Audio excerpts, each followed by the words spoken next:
करनी पड़ी है। दिल्ली पुलिस ने लगातार यहाँ पर बैठने के बाद भी एफआईआर दर्ज नहीं की थी। बड़े शर्म की बात है कि एक नाबालिग बच्ची की एफआईआर दर्ज नहीं की। यौन शोषण के अपराध के अंदर इंटरनेशनल रेसलर्स को एफआईआर दर्ज कराने के लिए यहाँ पर बैठना पड़े, न्याय के लिए यहाँ पर बैठना पड़े। भारत सरकार ने भी 3 महीने का समय लिया, 3 महीने के अंदर कुछ नहीं किया। आम आदमी पार्टी पूरी तरीके से देश के इन अंतर्राष्ट्रीय खिलाड़ियों के साथ है और इनकी मांग के अंदर अपने आवाज को मिलाते हुए आज अरविंद केजरीवाल जी भी 3 बजे यहाँ पर पहुंचे, 4 बजे यहाँ पे पहुंच रहे हैं और आम आदमी पार्टी का पूरा हरियाणा का कार्यकर्ता आज यहाँ पर आया हुआ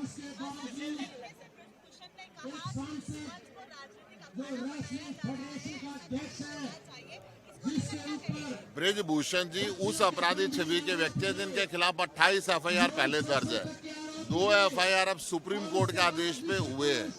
ऐसे अपराधी छवि के व्यक्ति को अगर भारतीय जनता पार्टी अपना सांसद बनाती है और उसको रेसलिंग फेडरेशन ऑफ इंडिया का अध्यक्ष बनाती है और वो अंतर्राष्ट्रीय महिला खिलाड़ियों का यौन शोषण करता है, तो इससे बड़ी शर्म की बात पूरे देश के लिए।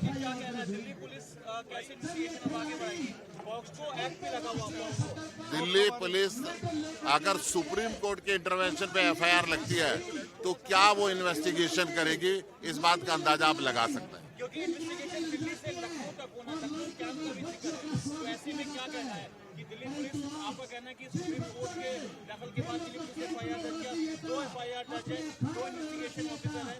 दिल्ली पुलिस का कहना है कि दिल्ली से लखनऊ तक के क्या होगा, कई एविडेंस होंगे, कई स्टेटमेंट होंगे। मुझे पूरा विश्वास है भारतीय जनता पार्टी का दबाव अगर दिल्ली पुलिस के ऊपर से हट जाएगा तो निष्पक्ष जांच होगी। अगर सरकार दबाव बना के रखेगी तो निष्पक्ष जांच की कोई उम्मीद नहीं।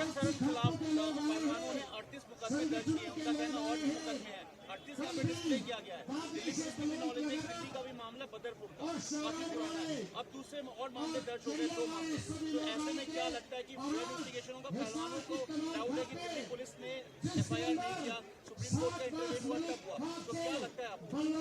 देखिए, कहीं ना कहीं दिल्ली पुलिस दबाव के अंदर है। दिल्ली पुलिस दिल्ली के एलजी के अंडर काम करती है। दिल्ली पुलिस देश के गृह मंत्री के निर्देश पे काम करती है। जब बीजेपी का सांसद है उसका पक्षपात होने की पूरी यहाँ पे ऐसी भावना प्रतीत होती है कि उसके पक्षपात हो रहा है, इसलिए वो एफआईआर नहीं लिखी गई थी। मैं सरकार से दरखास्त करना चाहूंगा, अमित शाह जी से दरखास्त करना चाहूंगा कि आप बेटी बचाओ और बेटी पढ़ाओ का नारा देते हो, ये जो दिल्ली पुलिस को फ्री छोड़ दें और इस शरण के खिलाफ जो इन्वेस्टिगेशन है उसको फेयर इन्वेस्टिगेशन होने दो।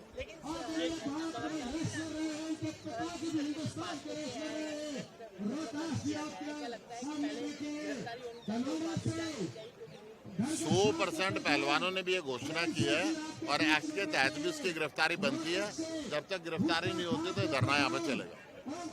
केजरीवाल कितने बजे पहुंच रहे हैं और उनके साथ और कौन-कौन आ रहे हैं? 4 बजे वो पहुंच रहे हैं और हम उनके लिए पहले यहाँ पे आए हुए। पूरी हरियाणा की टीम हमारी है। मेरे साथ चित्रा सरवारा जी हैं, अशोक तंवर जी हैं और हरियाणा के हमारे सारे कार्यकर्ता हैं।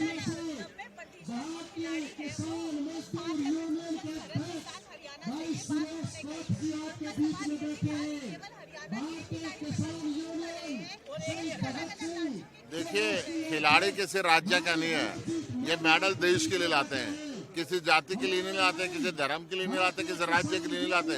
अब इसको उसमें बांटना गलत है। आज सानिया मिर्जा ने तो दिया है, कपिल देव जी ने समर्थन दिया है, जितने राष्ट्रीय और अंतर्राष्ट्रीय खिलाड़ी हैं सबका समर्थन इनके साथ। धन्यवाद। मुझे जानकारी नहीं, केजरीवाल जी आ रहे हैं। केजरीवाल जी आ रहे थे, सभी आ गए। आज दिल्ली के सीएम अरविंद केजरीवाल पहुंचने वाले हैं। दिल्ली पुलिस ने सुप्रीम कोर्ट की इंटरव्यू के बाद मामला दर्ज किया है, क्या लगता है? हालांकि पहलवानों का कहना है कि अगर सुप्रीम कोर्ट नहीं सुनवाई करता तो शायद मामला दर्ज नहीं होता। 2 एफआईआर। बिल्कुल, ये बात बिल्कुल ठीक है कि कोर्ट के इंटरवेंशन के बाद, माननीय सुप्रीम कोर्ट के बोलने के बाद ये एफआईआर दर्ज हुई है, लेकिन ये एफआईआर भी लिपा पोती है। इसी तरीके से कई महीने पहले भी इन्होंने आकर के गुहार की थी। उस समय अगर सुन लेती है सरकार, अगर इस पूरे मामले को दबाने की कोशिश नहीं होती, और कहीं ना कहीं लगता है इन मामलों के तार जो है बहुत अंदर तक जुड़े हुए हैं। तो मैं तो यही पहलवानों को शाबाशी भी देंगे, लेकिन जो इनके साथ हादसा हुआ, खासतौर से जो हमारी बहनें हैं, हरियाणा की बेटियां हैं, तो बहुत ही दुर्भाग्यपूर्ण है। लेकिन ये अपनी लड़ाई लड़ रही हैं जैसे, और हरियाणा ने हमेशा मजबूती से लड़ाई लड़ी है, चाहे वो बॉर्डर हो, चाहे देश हो, चाहे विदेश में जाकर के खेल के माध्यम से हो। तो आज मैं इतना ही कहना चाहूँगा कि माननीय मुख्यमंत्री जी जो हरियाणा के हैं, खट्टर साहब, वो कहाँ, आज हरियाणा की बेटियां यहाँ पर बैठी है तो उनको नहीं दिखाई देता यहाँ पर।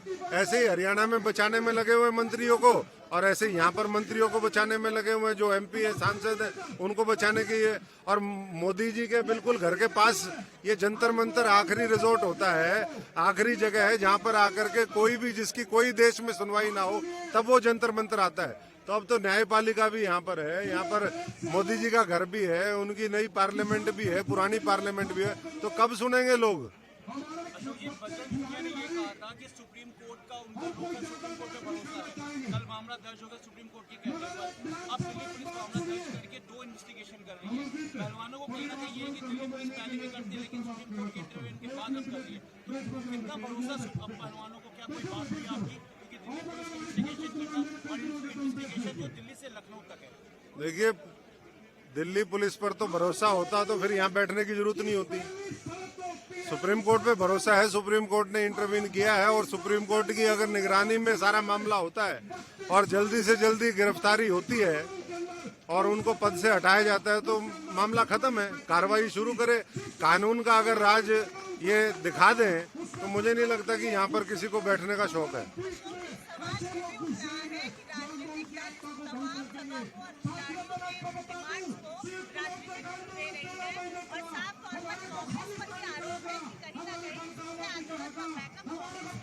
देखिए, राजनीतिक तो पिछली बार जब ये बैठे थे, किसी राजनीतिक दल को इन्होंने मना कर दिया था कि हम लड़ाई खुद लड़ेंगे। लेकिन जब 4-5 महीने बाद न्याय नहीं मिला और सरकार सुन नहीं रही, पूरे विपक्ष को जब दबाने की कोशिश है, तो ये तो खिलाड़ी हैं, तो इनके, मैं तो सबसे आह्वान करूंगा कि ना केवल राजनीतिक पार्टियां बल्कि पूरा हरियाणा और देश के 140 करोड़ लोगों को इनके समर्थन में आना चाहिए। नहीं तो कौन अपनी लड़कियों को भेजेगा खेलने के लिए? कैसे लड़कियां मेडल लेकर के आएंगी अगर इस तरीके से व्यवहार और अत्याचार होता रहेगा? तो बिल्कुल बिल्कुल सरकार को सुरक्षा भी देनी चाहिए और इनको न्याय भी देना चाहिए, और नहीं तो लड़ाई जारी रहेगी। अब इससे कहीं ना कहीं लोग रंग दे रहे हैं कि पहलवान हरियाणा से हैं, इनको खेल को बांट रहे हैं, और जो मंत्री है उत्तर प्रदेश से उत्तर प्रदेश हरियाणा करने की भी कोशिश की जा रही है। देखिए, ये देश, हम तो सब लोग ये मानते हैं ये देश हमारा है, ये भारत माता का के महान सपूत है। तो इसलिए कोई जो ये रंग देने की कोशिश कर रहे हैं, ये और दूसरे लोग हो सकते हैं। बेटी बचाओ बेटी पढ़ाओ पे भी सवाल उठ रहा है। जो महिलाएं कह रही कि मेरी बेटी बैठी हुई है, लेकिन सुप्रीम कोर्ट के दखल के बाद मामला दर्ज किया गया। बिल्कुल, बेटी ना बेटी बच रही है और ना पढ़ने दे रहे हैं बेटियों को। ये तो बेटियों का शोषण चल रहा है। यहाँ शोषण की व्यवस्था इस समय देश के अंदर हावी है, चाहे वो खिलाड़ियों के संदर्भ में कहें, चाहे महिलाओं के संदर्भ में कहें, चाहे किसान मजदूर, हम नौजवान की बात करें, चाहे कर्मचारी की बात करें।